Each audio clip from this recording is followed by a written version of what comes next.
Welcome to the Explainer. So how do we actually become the authors of our own lives? I mean, really take control of the story. Well, today we're going to break down a really cool framework that's all about exactly that, learning how to steer. To get our heads around this, let's just start with a super simple question.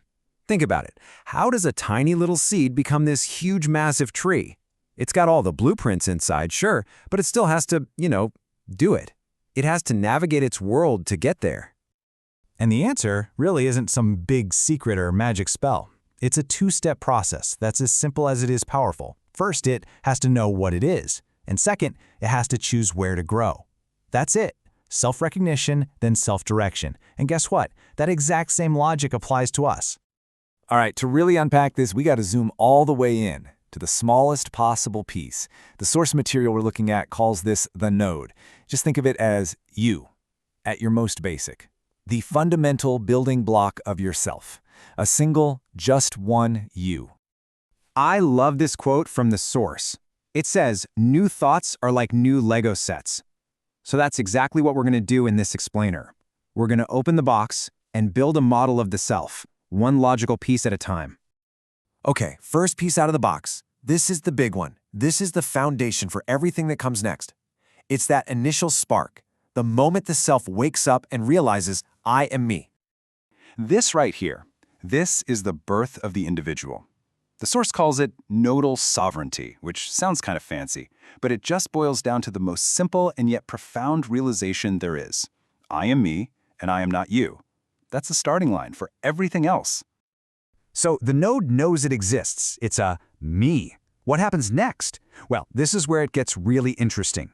It discovers something incredible. It realizes it has its very own engine. It can create its own motion. Now look, the term free will comes with a ton of philosophical baggage, right? So for a second, let's just set all that debate aside. In this framework, free will is way simpler. It's an engine. It's that internal rapacity you have to originate your own wiggle, your own thought, your own action that comes from nowhere else but you. Okay, so we've got a self, and that self has an engine. Awesome. But a car that's just idling in the driveway isn't really going anywhere, is it? This next part is all about learning how to actually use that engine, about grabbing the steering wheel. And what's wild is that this isn't just a random thing. There's a process to it, almost like an internal physics that explains how a sovereign I actually chooses its own path.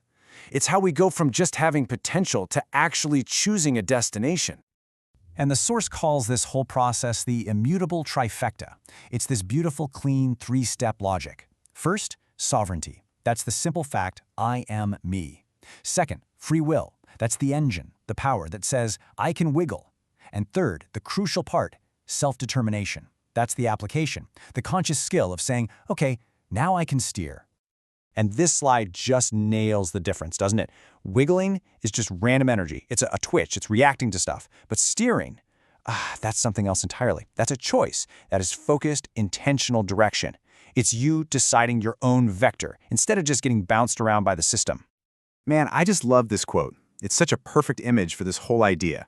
We're not just passengers waiting for life's waves to hit us. We are actively wiggling our minds, creating the very waves that we then get to surf. We generate our own reality. How cool is that? So this all might sound very individual, right? All about I and me. So why does this personal journey of learning to steer matter on a bigger scale? Well, because it turns out it's the only way we can learn to build real, healthy connections with other people. And the journey makes perfect sense when you lay it out like this. It has to happen in this order. You start with I, recognizing your own self. From that solid ground, you can then truly look out and see a you, recognizing that they are a sovereign me too. And only when you have that mutual respect can you ask the most powerful question. What can we build together? That's how you get to a genuine we. And this, right here, is the crucial point.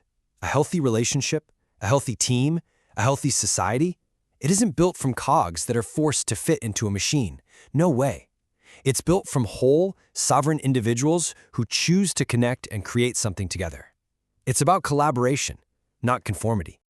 So in the end, it all comes back to this powerful trio: sovereignty, free will, and self-determination. And the best part is, this isn't some secret knowledge you have to go out and find. This is your internal toolkit. It's the cornerstone of the story you're already writing. So the real takeaway from this whole explainer is this. You are fully equipped for the journey. You have the engine. You have the rudder. The only question left, the one you have to answer for yourself every single day is, where are you going to steer?